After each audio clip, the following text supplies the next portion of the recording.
The bottle on your table right now started its life as garbage, not a metaphor. Actual runoff, the liquid that dripped off the bottom of a fermentation barrel that nobody wanted.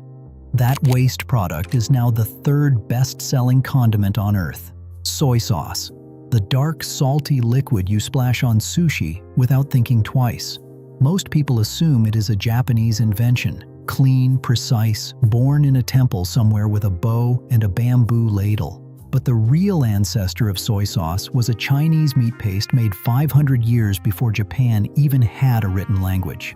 By the end of this video, you'll know exactly how a Han Dynasty preservation trick, a Buddhist monk's leftover sludge, and a French king's dinner table combined to build the sauce sitting in your fridge. This comes from Chinese culinary records at the Mawangdui archaeological site, Kikkoman's own company archives, and the food history research of scholars like William Shurtleff and Akiko Aoyagi. So let's go to where it actually started.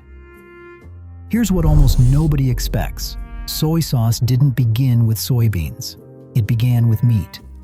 In China, during the Zhou dynasty, a fermented paste called jiang was already being made from fish and animal flesh packed in salt and left to break down for months. Salt back then wasn't a shaker on the table. It was a government-controlled monopoly, taxed and rationed like a strategic resource. Therefore, jiang wasn't a flavor experiment. It was survival math, a way to stretch a small amount of expensive salt across a large amount of food that would otherwise rot. Picture a Han Dynasty kitchen around 200 BC. Crocks of fermenting paste line the walls, sealed under clay, aging for months while enzymes quietly dismantle protein into something new. But something was shifting underground, in temples and monasteries. Buddhist teaching was spreading through China, and with it came growing discomfort around killing animals for food. Cooks needed a paste that delivered the same depth without the meat. Therefore, they turned to soybeans, cheap, abundant, and once fermented with wheat and salt, capable of producing almost the exact same savory punch as the animal version. By the time the ritual text known as the Zhou Li was compiled in the 3rd century BC, jiang already existed in multiple forms: meat jiang, fish jiang, and this new soybean jiang that would eventually outlast all the others. That alone explains how a preservation hack turned into China's foundational seasoning. But the reason that seasoning stopped being Chinese only is even stranger. It involves a monk who was not even trying to invent a sauce. That monk's name was Shinchi Kakushin, and in the year 1254, he sailed home to Japan from Song Dynasty China carrying something he thought was the main event: a recipe for a chunky vegetable-studded fermented dish called kinzanji miso. Picture it less as a condiment and more as a meal in itself. Soybeans, barley, rice, eggplant, ginger, and melon, all packed down under heavy stones in wooden tubs in the coastal town of Yuasa. It was eaten straight, spooned over rice, treated as food. Nobody in Yuasa was thinking about soy sauce at all. But here's where it gets strange. As those tubs of miso fermented under pressure, a thin, dark liquid started pooling at the bottom, squeezed out by the weight of the stones above. The townspeople of Yuasa tasted it almost by accident, the runoff nobody had planned for. And it turned out to carry a concentrated, savory intensity that the chunky miso itself couldn't match. They called it tamari, from the verb tamaru, meaning to accumulate, literally the stuff that pools. Therefore, the product that would eventually conquer world cuisine wasn't the dish the monk brought back on purpose. It was the byproduct nobody asked for, discovered by villagers standing next to a stone press. Within decades, Yuasa had rebuilt its entire economy around this liquid, and by the 1600s, brewers in the Edo area towns of Noda and Choshi had figured out that adding roasted wheat to the mash, instead of using soybeans alone, produced a lighter, more aromatic sauce. That single ingredient tweak is the difference between the syrupy tamari still used in parts of central Japan today and the shoyu most of the world now recognizes. That alone would be enough to change how you see a sushi platter. But the part that surprises even Japanese food historians is how fast this sauce left Asia entirely. Quick gut check: when do you think soy sauce first showed up in Europe? Most people guess sometime in the last 100 years, maybe post-World War II, maybe the 1970s sushi boom in America. The actual answer is 1670. After Japan's Tokugawa shogunate sealed the country off from nearly all foreign contact in the 1630s, one single European nation kept a trading foothold.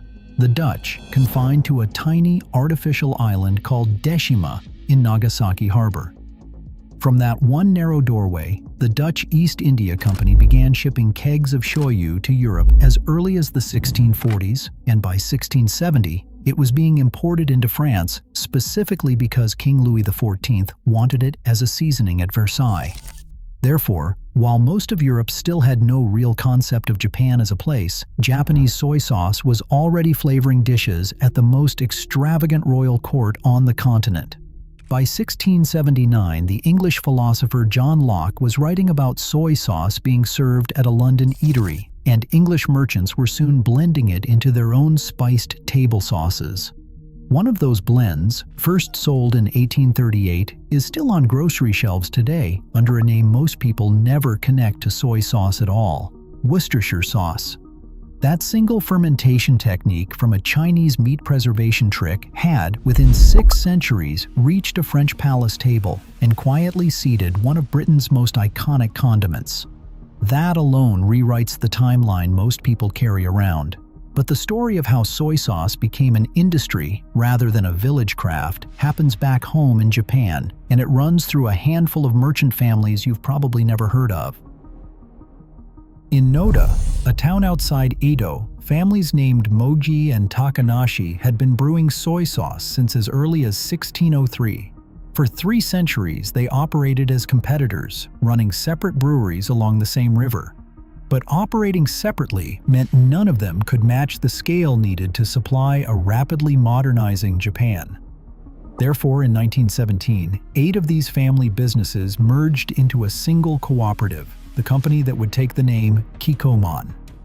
Around that same period, a chemistry professor named Kikunai Ikeda was in his lab at Tokyo Imperial University, boiling down kombu seaweed with his wife Tei, trying to isolate the specific taste that made dashi broth so satisfying, a taste that wasn't sweet, salty, sour, or bitter.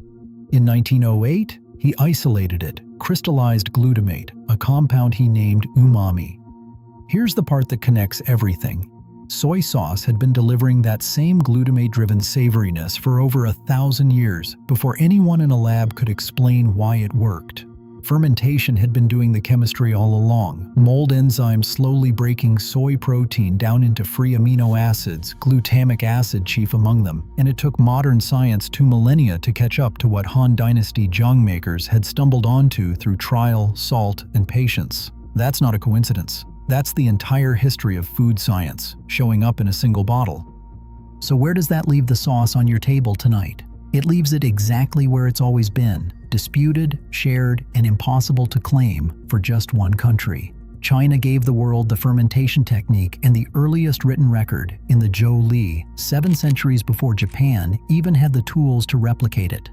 Japan gave the world the deliberate liquid extraction, the wheat-balanced brewing method, and the merchant infrastructure that turned a village byproduct into a global industry. Both are true. Neither cancels the other out. What you're pouring over your rice tonight is a chain of accidents and adaptations stretching from a Han Dynasty salt shortage, through a monk who brought home the wrong recipe, through a French king's dinner table, to a chemistry lab in Tokyo, and every single link in that chain survives right now in the bottle in your kitchen. Next time someone asks why soy sauce tastes the way it does, tell them it's not a flavor. It's 25 centuries of people trying not to waste food.